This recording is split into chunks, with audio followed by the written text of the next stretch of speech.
Hey everyone, welcome. I am Tara here at Fortified Farms, and this is the second video, and this is to show you what I'm doing at the beginning of this fall season.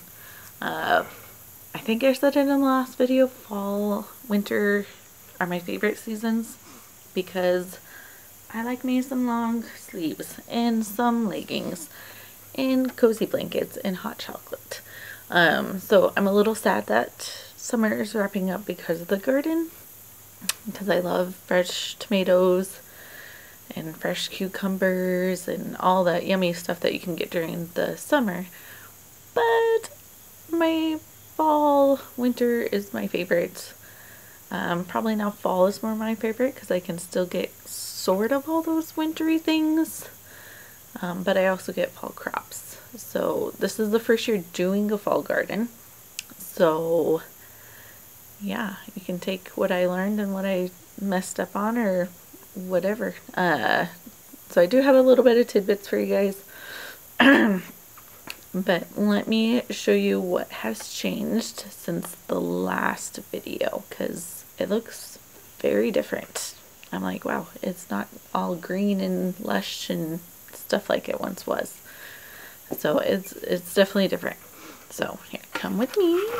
And I have my little paper here so I remember what is planted where.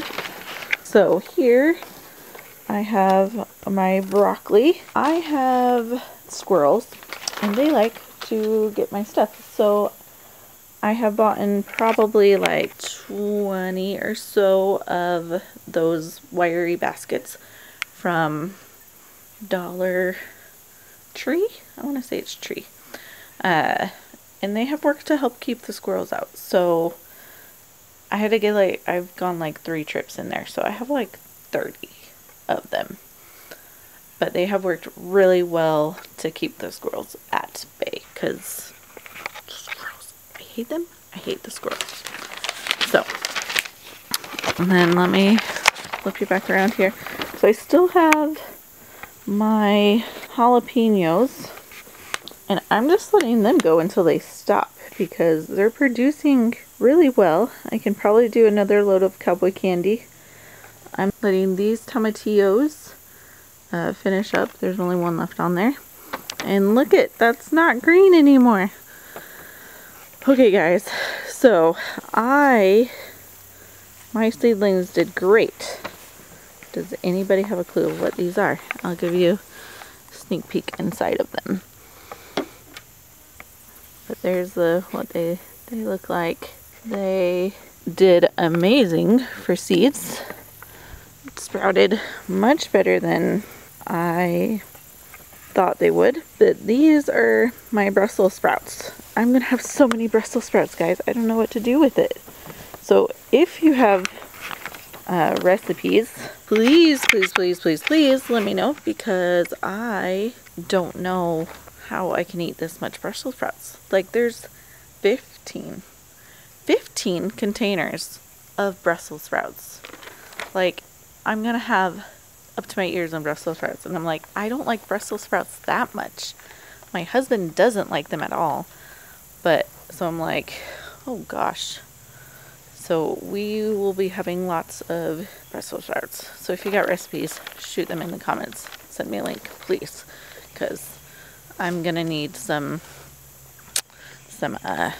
ideas on how to use this many Brussels sprouts.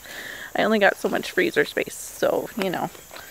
Okay, and then flip you back around here. Okay, so these are my beds before. If you were here last time, if you remember, this one had green beans and then melons trellising, and now they have, make sure I'm saying it right, so we have, oh yeah, this is like the rutabaga. It's like every other one is rutabaga and cabbage. So I have rutabagas and cabbages on this one. I'm really excited to eat rutabagas. Over here on its sister bed, I have, so I planted a bunch of lettuce and other stuff in this bed. And guess who got to it? The squirrels. They got to the bed. So I'm gonna have to start all over with the leafy greens, which is fine. They're very short growing span to get them going, and then once frost and stuff is here, hopefully I can protect them. I don't think I'll be able to, but I'm gonna try. But I have 2 of my Indave, actually is what survived. Indave survived. But I will have to replant my Merlot lettuce and replant my Butter Crunch lettuce. So that is what is in this bed. This lovely, lovely bed.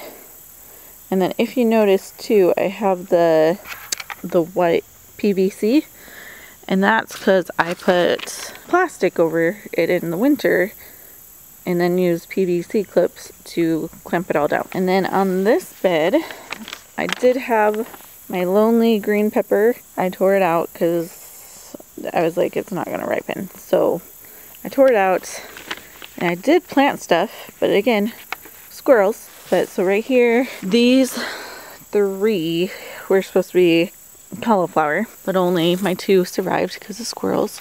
And this one's looking really good.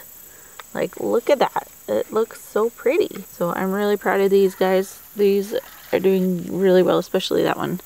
And I'll probably keep them on here just a little bit longer until I feel safe. Like if they were all like this one, I'd probably lift them. But then like there's a couple kind of skinnier ones like this one. You can tell is not doing, that one's not doing too hot. It might not be a goner. But this one's kind of slow. But so this one's cauliflower, and then these are cabbage. So I have a lot of cabbage, a lot of cauliflower, and then I'll also, this was my broccoli over here. That's all that survived out of my stuff, sadly. I will say I don't think next year that I am going to be starting my broccoli as early as I did, because I feel like it really kind of messed with them being able to last to be able to put them out, because here in Missouri it gets so stinking hot because of the humidity that it's just rough. It's just rough. So the other thing that I was gonna say is, if you are like me and you don't have a ton of money to put to gardening, so a lot of if you're gonna start fall crops, if you live in a very hot, humid place, or just hot, or just humid, one of those, which is mostly the United States, and if you have that climate, you probably want to have a shade cloth on your plants, because if you put them on in the sun, they'll just get wrecked. But you need the sun to help your plants in the beginning. So it's kind of a weird edge sword.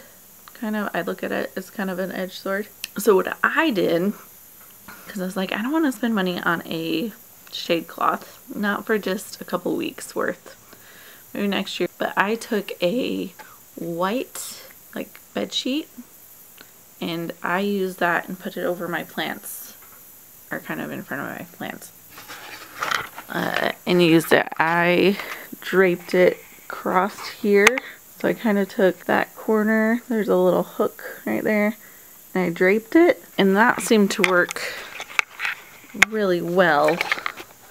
And so I will probably do that again next year as well. So if you need a way to save money on beginning some seeds, take a flat, I wouldn't do fitted just because unless you have some way to like stretch it, but do a flat white bed sheet to block the sun, because if you live anywhere where it's hot or humid, yeah, you'll be sorry. So that is my big tip for this video, is use a bed sheet. You do not have to buy shade cloth. So yeah, but anyways, I hope everybody has a good day. I'm gonna go get some lunch, and then I gotta go get my kiddo from school and wake up my other kiddo from her nap. So anyways, I hope everybody has a good day and is enjoying some of this slow down kind of time, unless you have lots of older kids and then maybe you're very busy because of school. But yeah, anyways, I hope everybody has a good day, I will talk to you later. If you have any questions, comments, put them down below. And yeah, I'd love to hear what you guys are growing for your fall crops, because I'm very interested in in crops. So anyways,